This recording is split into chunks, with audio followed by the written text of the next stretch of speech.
तेल एक से बढ़कर एक खूबसूरती में इजाफे का सबब बनते हैं, बल्कि कई तिब्बी मसाइल मसलन बालों का झड़ना, गंजपन वगैरह के इलाज में भी फायदेमंद साबित होते हैं।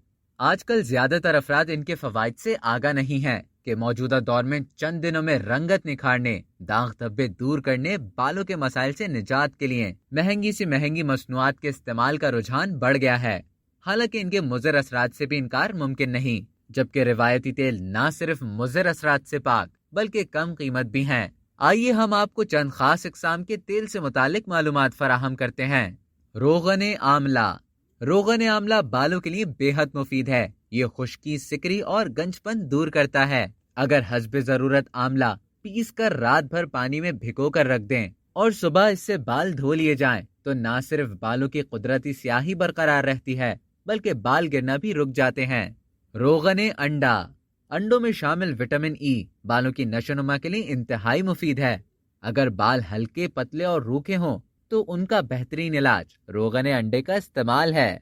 रोगन अलसी। अलसी का तेल जिल्द और दिमाग के लिए फायदेमंद है। अगर चंद कतरे चेहरे पर लगाकर उंगलियों की पोरों से मसाज करें तो दाग धब्बे दूर हो जाते हैं।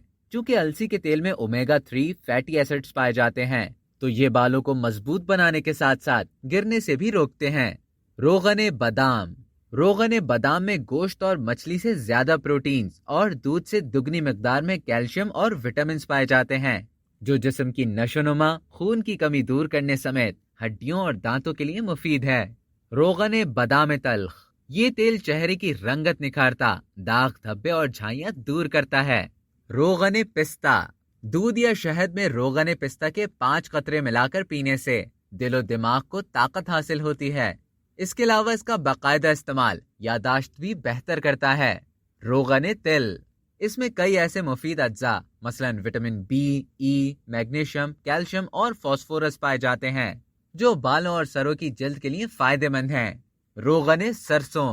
सरसों के तेल से बालों की मालिश करना न सिर्फ बालों बल्कि दिमाग के लिए भी इक्सीर है। रोगन कद्दू। हदीस शरीफ में है, कद्दू दिमाग को ताकतवर और अक्ल में इजाफा करता है। अगर इस तेल की सर पर मालिश की जाए तो दिमाग को तक़वियत मिलती है, और अगर पानी के साथ इस्तेमाल किया जाए तो खून का दबाव नॉर्मल हो जाता है। रोगन जैतून। हदीस मुबारका सल्लल्लाहु अलैहि वसल्लम में है कि जैतून का तेल खाने में इस्तेमाल करो और इससे जिस्म की मालिश करो, क्योंकि ये साफ और मुबारक है।